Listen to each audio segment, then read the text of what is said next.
Hey guys, welcome back to another race review, and I'm going to be going over everything that happened this weekend at Silverstone.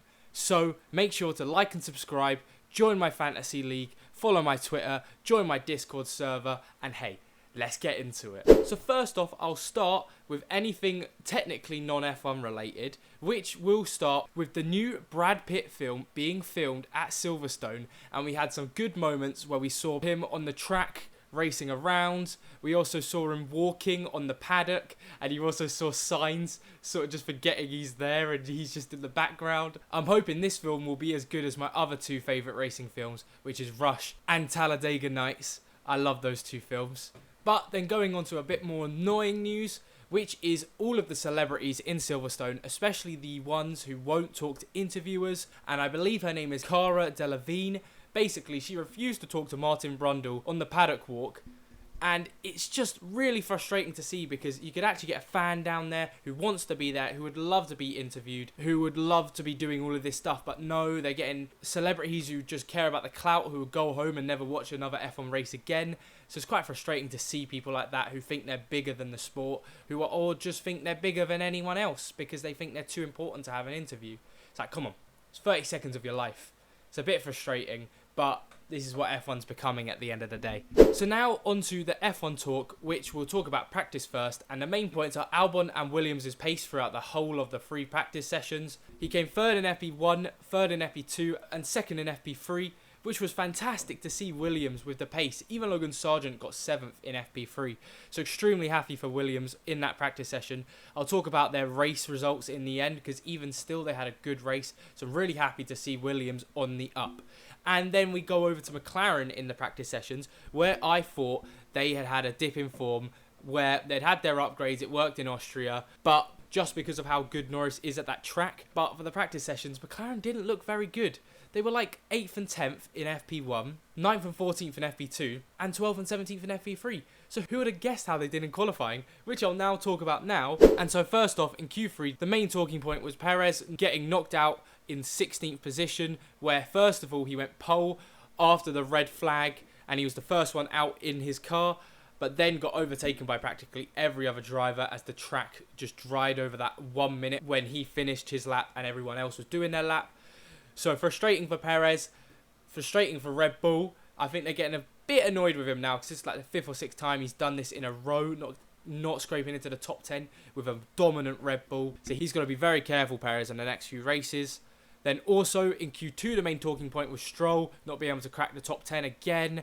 Stroll is just lacking pace in that Aston Martin, and considering Aston Martin need upgrades, it's just getting worse and worse from here. Then in Q3, the talking points were Albon getting P8, which was a great result for Williams. Hamilton and Russell only managing 6th and 7th, showing their one lap qualifying pace was not very good in that Mercedes, but their race pace was much better, as we all know. And then obviously Norris and Piastri getting 2nd and 3rd, with Verstappen first, and Norris even went provisional pole for a 2nd. The crowd went crazy when that happened. The sound was immense out of the TV. So very exciting qualifying. The first qualifying, I think, for a while, I've actually been like excited to watch. Like Q1 was just a one-shot qualifying. It was great to watch. So I'll quickly go over the race results for the Silverstone Grand Prix before I get into the key takeaways.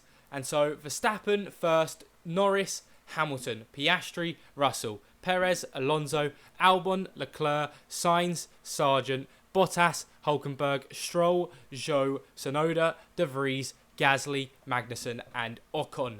So now let's talk about the key takeaways. So first off, we need to talk about if McLaren is a serious threat. Now, in Austria, we all saw how those upgrades worked on the McLaren car, but no one could have imagined 2nd and 3rd in Silverstone.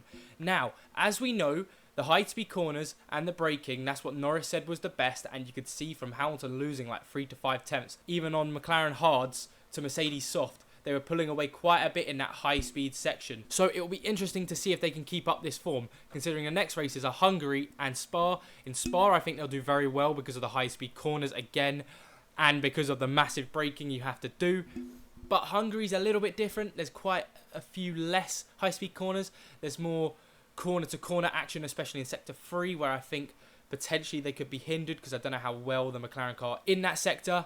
But hey, who would have thought Mika Hakkinen would be right? He literally said they'd be fighting Red Bull by the end of the season. I can't believe it. Everyone thought he was crazy. Even I thought he was crazy. But I love to see it, and I hope McLaren can keep up this form. Then we need to talk about how Aston Martin is losing their pace. It's really scary seeing how bad Aston Martin's form are for the last 2 races. Alonso's been nowhere near the podium the last 2 races. Stroll can barely crack the top 10 in the last 2 races. So unless they bring in upgrades soon, Williams and Alpine actually might be their biggest contenders, and McLaren might have taken Aston Martin's place. Then I'd like to talk about how Williams upgrades are working. It's great to see. Everyone loves seeing Williams do well, considering they are basically worthy underdogs for like the last 3 or 4 years. So it's so nice to see them do well for once.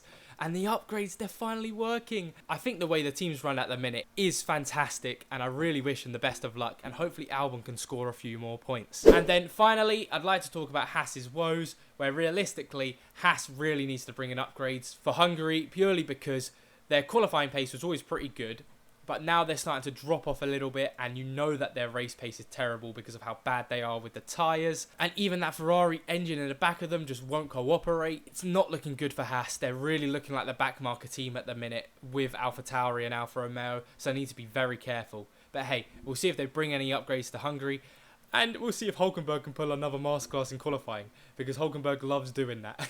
And hey, I think that about wraps up this video. I hope you enjoyed. I'll see you all on Friday or Saturday for my next video, which will be Verstappen related. And hey, have a good week. Goodbye.